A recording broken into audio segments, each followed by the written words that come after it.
आने वाले ट्रेन की घोषणा सुनकर प्रिया ने कुर्सी के बैग पर टंगे अपने कोट को उतारा और पहनते हुए बड़ी मेज के पास आ गई।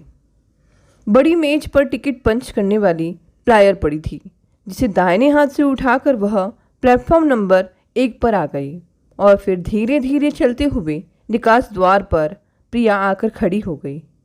ट्रेन के रुकते ही यात्रियों का रेला गाड़ी से उतरकर प्लेटफॉर्म पर भीड़ का रूप धारण करने लगा था। निकास द्वार से निकलने वाले प्रत्येक यात्री की ओर जैसे ही प्रिया हाथ बढ़ाती, यात्री हाथ में पकड़े सामान को नीचे रखता, जेब में हाथ डालकर टिकट निकालता और उसके हाथ में टिकट थमाकर निकास द्वार से बाहर निकल जाता। ऐसा करने पर निकास द्वार के आगे भीड़ का बढ़ जाना स्वाभाविक ही था। इससे पहले कि प्रिया हाथ आगे बढ़ाकर टिकट शब्द कहे, अगले यात्री ने हाथ में पकड़ा सामान प्लेटफॉर्म पर रखा और कोट की जेब से टिकट निकालकर आगे बढ़ा दिया। यात्री के हाथ से टिकट लेते लेते अचानक प्रिया की नज़र यात्री के चेहरे पर पहुंच गई और उसी के साथ अन्य यात्रियों से टिकट लेना भूल उस यात्री को देखने लगी जो प्रिया का पति विनय था। विनय के चेहरे पर अपलक नजरें गड़ाए गड़ाए ही वह अपने अतीत में डूबती चली गई। आज से ठीक 15 वर्ष पहले शादी हुई थी प्रिया की। इंजीनियर पति मिला था उसे, देखने में भी खूबसूरत और स्मार्ट। घर छोड़कर पहली बार जब वह ससुराल आई तो पति का ही नहीं, सास ससुर का भी खूब प्यार मिला प्रिया को। अपने मायके को भूलकर प्रिया ससुराल में ही खूब रमने लगी थी। संयोगवश क्षतिपूर्ति के आधार पर पिता की जगह मिली नौकरी में प्रिया की पोस्टिंग भी अपने ससुराल के नज़दीकी स्टेशन पर ही हो गई थी। सुबह जागकर जब प्रिया दफ्तर के लिए तैयार हो रही होती तो उस बीच उसकी सास उसका टिफ़िन तैयार कर देती। जब प्रिया ड्यूटी पर जाने लगती तो उसके हाथ में टिफ़िन थमाते हुए सास बहू की ओर देखकर ऐसे मुस्कुराती जैसे बहू को नहीं, अपनी सगी बेटी को स्कूल जाने के लिए टिफ़िन थमा रही हो। प्रिया भी एक मुस्कान बिखेरते हुए सास के हाथ से टिफ़िन ले लेती और सास के पैर छूकर ड्यूटी के लिए रवाना हो जाती। यही क्रम चल रहा था कि 2 महीने बाद ही उसकी माँ उसके दफ्तर में आ गई। प्रिया को देखते ही माँ का गुस्सा भड़क उठा। क्यों 2 महीना हो गए, एक बार भी घर आने की ज़रूरत नहीं पड़ी तुझे? माँ और छोटी बहन कैसी हैं, किस हालत में हैं और कैसे गुजारा कर रही हैं, इसका भी कुछ पता किया है या शादी होते ही सब कुछ भूल गई? माँ को दफ्तर में आकर इस तरह बिगड़ते देखकर प्रिया एकदम से सहम गई। अन्य सहकर्मियों के बीच अचानक ही आकर माँ इस तरह उसकी बेइज्जती कर डालेगी, इस बात को उसे अनुमान तक न था। प्रिया ने माँ का हाथ पकड़ा और एक कोने की ओर ले जाकर फुसफुसाई, माँ तुम ये सब क्या कर रही हो? मेरे इतने सहकर्मियों के बीच मेरी इज्जत उतार कर रख दे रही हो। भला इस तरह मैं इन लोगों के बीच किस तरह नौकरी कर पाऊंगी? सुनकर माँ और भी भड़क उठी। अच्छा सुन लिया, अब ज़्यादा उपदेश मत दे और निकाल वेतन के रुपए। अगर मुझे ऐसा पता होता या तो तेरी नौकरी ही नहीं लगवाती या फिर तेरी शादी ही नहीं करती, समझी? तू तो बिल्कुल ही भुला बैठी है हम माँ बेटी को। नहीं माँ, ऐसा मत कहो। प्रिया रुआंसी हो उठी। अगर मेरा कोई भाई होता तो मुझे आना ही क्यों पड़ता इस नौकरी में? मैं तो मजबूर हूँ। हाँ, मजबूरी में तो कर रही है तू नौकरी। बहुत घमंड हो गया है ना तुझे अपने ससुराल पर। अब मजबूरी में तू हमारे लिए नौकरी कर रही है। माँ के वचन कठोर से कठोरतम होते जा रहे थे। ऐसी स्थिति में प्रिया अपने को बड़ी ही निरीह हालत में पा रही थी। उसने सजल नेत्रों से माँ की ओर देखा। अच्छा माँ, अब आप निश्चिंत होकर घर जाओ। मैं हर माह नियमित रूप से वेतन आपके पास पहुँचाती रहूँगी। माँ को जैसे तैसे विदा कर शाम को प्रिया जब थकी हारी सी उदास मन घर पहुँची तो उसके उदास चेहरे को देखकर सास ने प्यार से सिर पर हाथ फिराते ही पूछ लिया, क्या बात है बहू, आज बड़ी उदास सी लग रही हो? किसी से झगड़ा तो नहीं हो गया दफ्तर में? सास का स्नेह पाकर प्रिया उनकी गोद में सिर रखकर रो पड़ी। मम्मी जी, अब मैं ये नौकरी नहीं करना चाहती। पर क्या करूं, मेरी माँ और छोटी बहन के गुजारे का कोई और साधन भी तो नहीं है। फिर प्रिया ने आज की सारी बातें अपनी सास को बता दी। सारी बातें सुनकर सास ने उसके सिर पर हाथ फिराते हुए मीठी झिड़की दी थी। अरे पगली, इसमें घबराने की क्या बात है। वेतन मिलते ही विनय तेरे साथ जाकर दिलवा आया करेगा। इस तरह तू अपनी माँ और बहन से भी मिलाया करेगी और उन्हें खर्च के लिए भी पैसा भी मिल जाया करेगा। सास की बातें सुनकर प्रसन्न हो उठी थी प्रिया। कितनी अच्छी ससुराल है उसकी और कितनी अच्छी है उसकी सास, यह सोचकर प्रिया मन ही मन प्रमुदित हो रही थी। किंतु उसकी खुशियों ने लंबी उम्र नहीं पाई थी। तभी तो अगले महीने जब प्रिया अपने पति के साथ मायके गई तो माँ उसके पति से झगड़ पड़ी थी।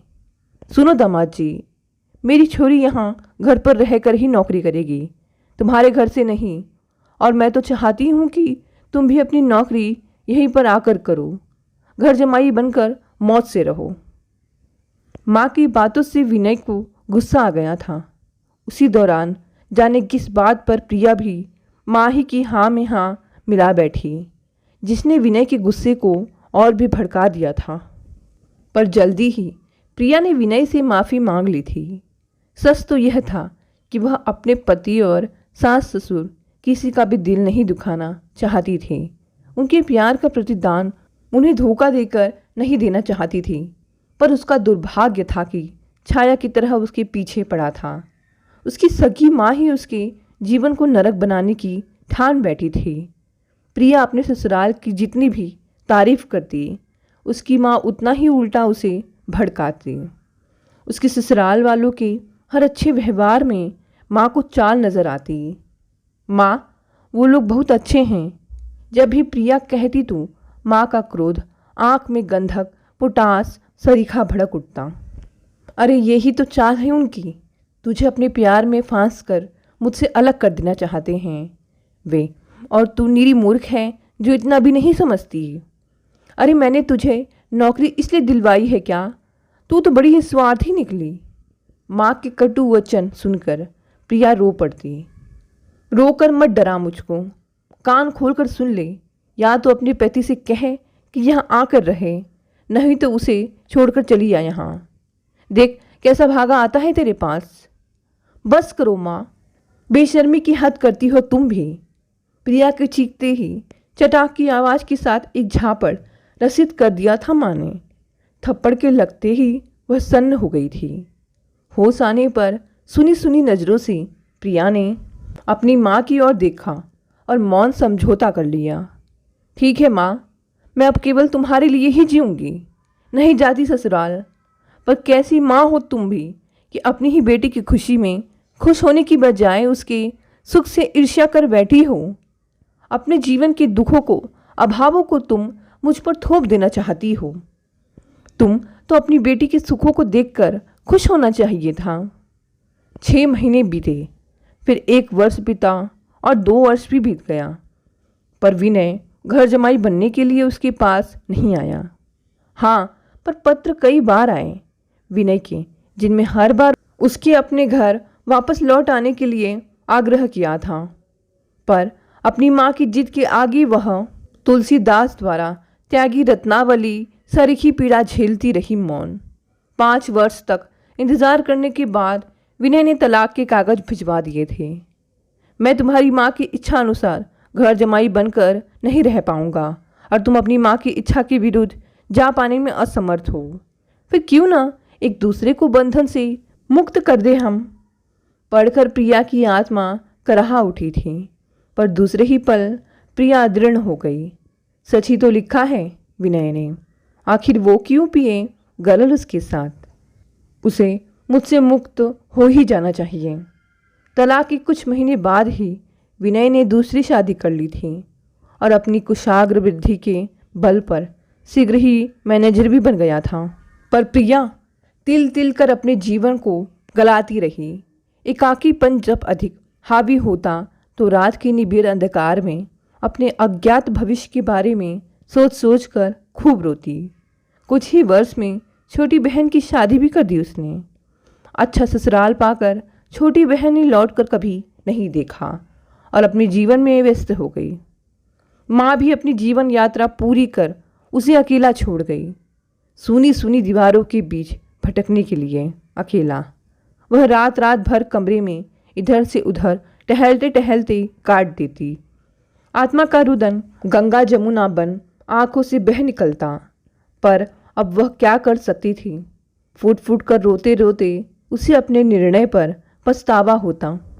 क्यों आई वह माँ के कहने में? क्यों नहीं दो टूक जवाब दे दिया था उसने कि उसका अपना घर, उसकी अपनी ससुराल है, वह वही रहेगी अपने पति के साथ। रत्नावली को तो तुलसीदास ने त्यागा था, पर उसने तो स्वयं तुलसीदास को त्याग दिया। फिर किस बात की पीड़ा? सोचकर प्रिया अपने आप को छलती रही।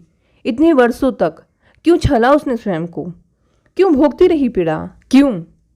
अतीत के दर्द से छुटकारा पाने के लिए माँ के गुजरते ही उसने हजारों किलोमीटर दूर स्टेशन पर अपना ट्रांसफ़र करा लिया था, ताकि विगत का एक रेशा भी उसके वर्तमान पर न छाए।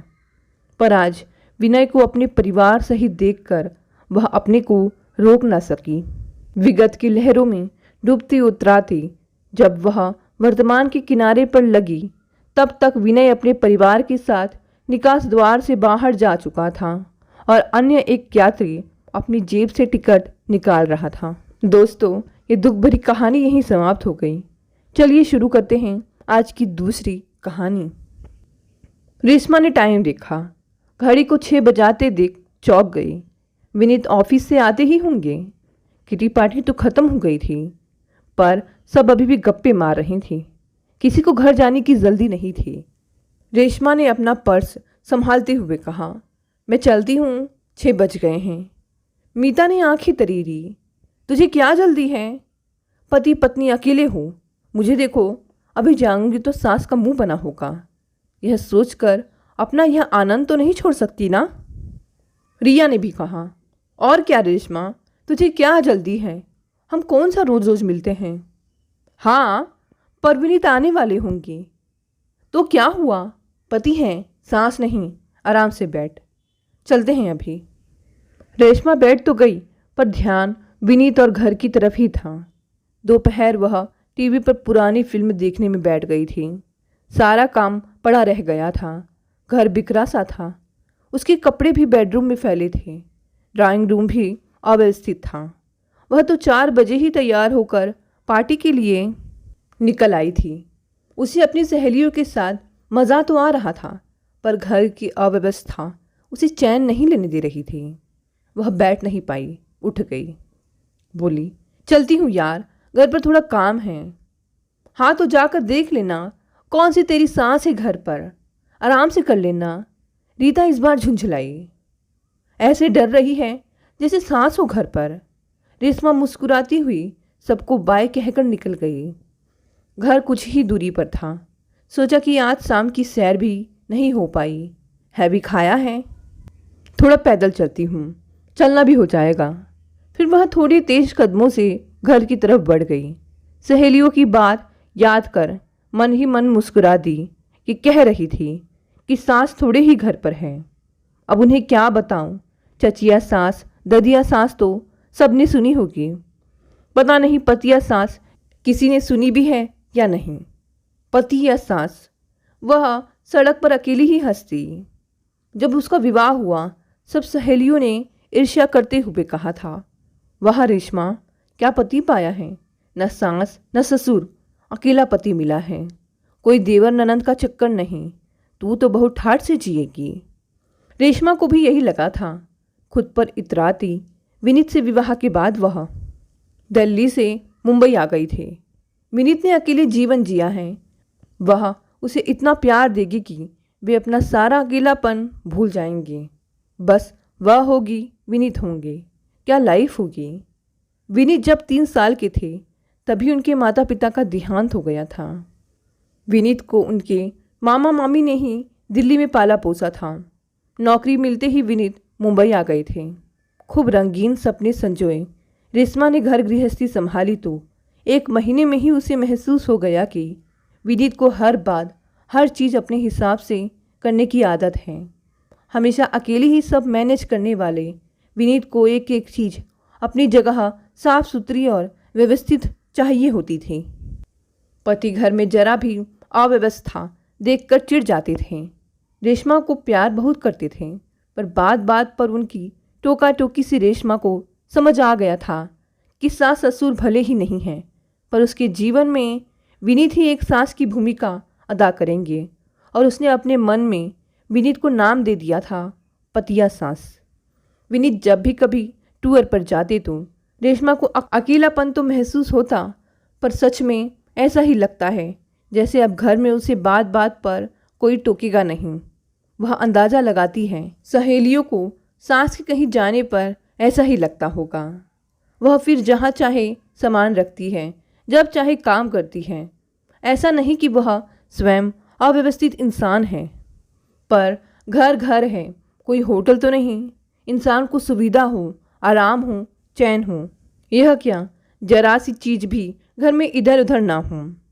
शाम को डोरबेल बजते ही उसे फौरन नज़र डालनी पड़ती है कि कुछ बिखरा तो नहीं है, पर विनीत को पता नहीं कैसे कहीं धूल या अव्यवस्था दिख ही जाती है। फिर कभी चुप भी तो नहीं रहते, कुछ ना कुछ बोल ही देते हैं। यहाँ तक कि जब किचन में भी आते हैं तो रेशमा को यही लगता है कि साक्षात सासू माँ आ गई हैं। अरे यह डिब्बा यहाँ क्यों रखती हो? फ्रिज इतना भरा क्यों है? बोतलें खाली क्यों हैं? मैड ने गैस स्टोव ठीक से साफ नहीं किया है, उसे बोलो कभी टाइल्स पर भी हाथ लगा दे। कई बार रेशमा विनीत को छेड़ते हुए कह भी देती है, तुम्हें पता है तुम 2 in 1 हो। वे पूछते हैं क्यों? तुम में मेरी सांस भी छिपी है जो सिर्फ मुझे दिखती है। इस बात पर विनीत झेपते हुए खुले दिल से हंसते तो वह भी कुछ नहीं कह पाती। सालों पहले उसने सोच लिया था कि इस पतिया सास को जवाब नहीं देगी। लड़ाई झगड़ा उसकी फितरत में नहीं था। जानती थी टोका टोकी होगी, ठीक है होने दो, क्या जाता है। एक कान से सुनकर दूसरे से निकाल देती हूँ। अब तो विवाह को 20 साल हो गए हैं। एक बेटी है, बेटी के साथ मिलकर वह अक्सर इस पतिया सास को छेड़ती रहती है। 2 ही तो रास्ते हैं, या तो वह भी बहू बनकर इस पतिया सास से लड़ती रहे, या फिर रात दिन होने वाली टोका टोकी की तरफ ध्यान ही न दे, जैसा कि वह सचमुच सास होने पर करती। बेटी भी क्लास से आती होगी, यह सोचते सोचते वह अपनी बिल्डिंग तक पहुंच ही रही थी कि देखा विनीत भी कार से उतर रहे थे। रेशमा को देखकर मुस्कुराए। रेशमा भी मुस्कुराई और घर जाकर होने वाले वार्तालाप का अंदाज़ा लगाया। अरे ये कपड़े क्यों फैले हैं? क्या करती हो तुम? 10 मिनट का काम था, यह चार्जर अभी तक यहीं रखा है, वगैरह वगैरह। विनीत के साथ ही वह लिफ्ट से ऊपर आई। घर का दरवाज़ा खोल ही रही थी कि विनीत ने कहा, रेशमा कल मेड से दरवाज़ा साफ करवा लेना, काफ़ी धूल जमी है दरवाजे पर। अच्छा कहकर रेशमा ने मन ही मन कहा कि आ गई पतिया सास। रेशमा सावधान। दोस्तों ये छोटी सी कहानी यहीं समाप्त हो गई। आशा करती हूँ आपको दोनों कहानी पसंद आई होगी। अगर कहानी पसंद आई तो इसे लाइक शेयर और कमेंट करें। साथ ही साथ अगर आप नए हैं तो चैनल को भी प्लीज़ सब्सक्राइब कर लें। धन्यवाद दोस्तों।